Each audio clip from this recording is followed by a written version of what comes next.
포효법률사무소의 위원진 사무국장입니다. 오늘은 성범죄의 종류와 각각의 형량에 대해 말씀드리겠습니다. 형법에서는 강간과 추행죄라고 하여 이에 대한 처벌을 규정하고 있는데요. 사실 성범죄라는 말은 정확한 법률 용어는 아니고 강간, 강제추행, 유사강간 등과 같이 그 형태에 따라 세부적으로 구별하여 표현하고 있습니다. 그럼 지금부터 형법에서 말하는 강간과 추행의 죄에는 어떠한 것들이 있는지 알아보도록 하겠습니다. 먼저 강간과 중강간입니다. 강간은 폭행 또는 협박으로 사람을 간음하는 것을, 중강간은 상대의 심일상실 또는 함과 불륜의 상태를 이용하여 간음하는 것을 말하는데요. 간음이라는 동일한 행위이나 그 수단에서 차이가 있습니다. 심일상실 또는 함과 불륜의 상태는 술이나 약에 취해 정신이 잃은 것을 말하며 강간과 중강간에 대한 처벌은 3년 이상의 징역으로 동일합니다. 다음, 강제추행과 중강제추행입니다. 강제추행은 폭행 또는 협박으로, 중강제추행은 심의상실 또는 함과 불륜 상태를 이용하여 사람을 추행하는 것을 말합니다. 죄가 인정될 경우 10년 이하의 징역 또는 1,500만원 이하의 벌금에 처해집니다. 그리고 폭행 또는 협박을 수단으로 하여 상대의 성기가 아닌 구강이나 항문 등의 신체 내부에 자신의 성기를 넣는 경우와 상대의 성기나 항문에 손가락과 같은 자기의 성기 이외의 신체 일부를 넣거나 도구를 이용해 넣는 경우에는 유사강간에 해당하게 되는데요. 이때에는 2년 이상의 징역에 처해지게 됩니다. 그리고 형법에서 매우 중요하게 처벌하고 있는 강간 등 상해치상, 강간 등 상해치사가 있습니다. 이는 강간, 중강간, 강제추행, 중강제추행, 유사강간을 행한 자가 사람을 다치게 하거나 죽게 하는 것을 말하며 강간 등 상해치상은 무기 또는 5년 이상의 징역으로, 강간 등 상해치사는 무기 또는 10년 이상의 징역으로 다스리고 있으니 그 형이 매우 무겁다고 할 수 있습니다.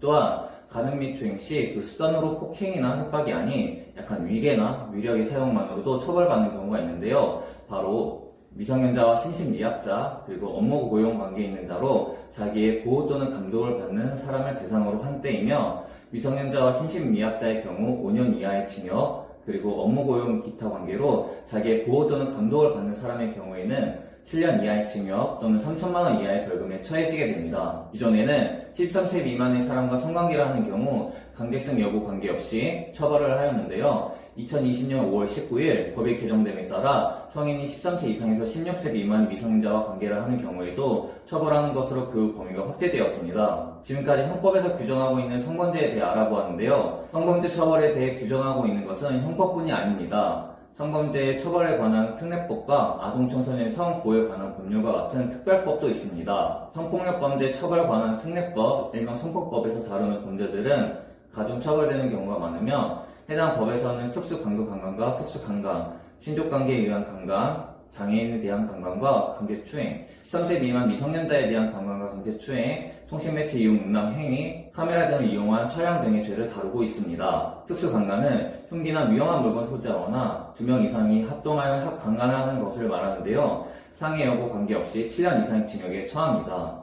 특수강도 강간으로는 주거에 침입하여 강간하는 경우, 흉기를 휴대하고 강도 행위를 하는 특수강도를 저지른 상태에서 강간하는 경우가 있으며, 전자는 7년 이상의 징역을, 후자는 10년 이상의 징역에서 최대 4년까지 받게 됩니다. 친족관계인 사람이 폭행 또는 협박으로 강간을 하는 경우에는 7년 이상의 징역을, 강제추행을 한 경우에는 5년 이상의 징역을 선고받게 됩니다. 그리고 장애인에 대한 강간은 무기징역 또는 7년 이상의 징역으로, 강제추행은 3년 이상의 징역 또는 3천만원 이상 5천만원 이하의 벌금으로 다스리고 있습니다. 마지막으로 13세 미만의 미성년자에 대한 강간은 무기징역 또는 10년 이상의 징역, 강제추행은 5년 이상의 징역에 처합니다. 자기 또는 다른 사람의 성적 욕망을 유발하거나 만족시킬 목적으로 전화나 우편, 컴퓨터 그 밖의 통신 매체를 이용하여 성적 수치심이나 혐오감을 일으키는 말이나 음향, 글, 그림, 영상 또는 물건을 상대에게 도달하게 하는 통신 매체를 이용한 음란행위는 2년 이하의 징역 또는 2천만원 이하의 벌금에 처해지고 있습니다. 그리고 카메라 등을 이용하여 성적 욕망이나 수치심을 유발할 수 있는 사람의 신체를 몰래 촬영한 경우 7년 이하의 징역 또는 5천만원 이하의 벌금에 처해지고 있습니다.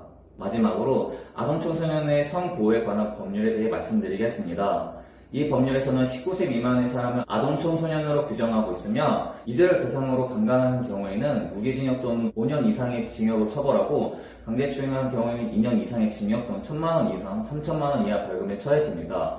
그리고 위기나 위력을 사용하여 죄를 범한 경우에도 협박이나 폭행을 수단으로 한 경우와 동일하게 처벌됩니다. 그리고 아동, 청소년 성착취물을 제작한 자는 무기징역 또는 5년 이상의 징역이 처해지며 성착취물을 판매하거나 대여 또는 배포하는 경우에는 5년 이상의 징역에 처해지고 아동, 청소년 성착취물을 소지하거나 시청하기만 해도 1년 이상의 징역을 받게 됩니다. 그리고 아동, 청소년의 성을 사는 행위는 1년 이상 10년 이하의 징역 또는 2천만 원 이상 5천만 원 이하의 벌금으로 다스리고 있습니다.